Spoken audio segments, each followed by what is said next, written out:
Bienvenidos a la actividad de cuantificación del transporte de sedimentos. El objetivo principal de esta actividad es entender las generalidades de la estimación del transporte de sedimentos en un cauce aluvial. Como ya he mencionado en actividades anteriores, la carga total de sedimentos en un cauce, en cualquier momento y lugar, se divide en dos partes: la carga de lavado y la carga del material del lecho. La carga de lavado se compone de las partículas de sedimento más finas transportadas, y su concentración de sedimentos es esencialmente independiente de las condiciones hidráulicas de la corriente, por lo que no puede ser calculado usando parámetros hidráulicos medidos o estimados. La concentración de la carga de lavado es generalmente función de la disponibilidad de sedimentos, es decir, la corriente puede transportar tanto sedimento como la cuenca y las riberas pueden aportar.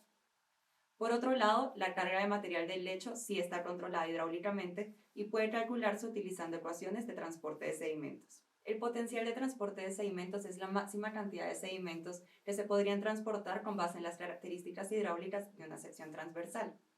Entonces, el potencial de transporte de sedimentos siempre será mayor o igual al transporte real de sedimentos, debido a que no tiene en cuenta la cantidad de sedimentos disponibles para el transporte. Las ecuaciones de transporte de sedimentos del material del lecho son ecuaciones o algoritmos empíricos que determinan el potencial de transporte de sedimentos de una corriente en función de sus características hidráulicas y de las características granulométricas y geométricas del cauce. Sin embargo, cada ecuación fue desarrollada para condiciones muy particulares. Estas deben ser consideradas con el objetivo de escoger la ecuación que mejor se adapte a las características del sistema analizado. En general, las ecuaciones de transporte de sedimentos se basan o en aproximaciones de esfuerzos cortantes o en aproximaciones de la potencia de la corriente. En la literatura existe una gran cantidad de ecuaciones para determinar el potencial de transporte de sedimentos según el modo de transporte.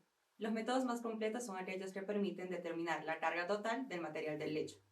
Sin embargo, no en todos los casos de estudio es necesario determinar el transporte total. Por ejemplo, digamos que necesitamos determinar el tiempo en el que Solcol mata el tramo aguas arriba de una presa derivadora. Tendríamos que calcular el transporte por arrastre. Por otro lado, si necesitamos determinar la pérdida de capacidad del embalse, pero de una gran presa, sí necesitamos calcular el transporte total, ya que las partículas más finas se depositan dentro del embalse. La tabla que aparece en pantalla la encuentran también en el repositorio. En esta se indican algunos estudios y el transporte de sedimentos requerido para analizarlos.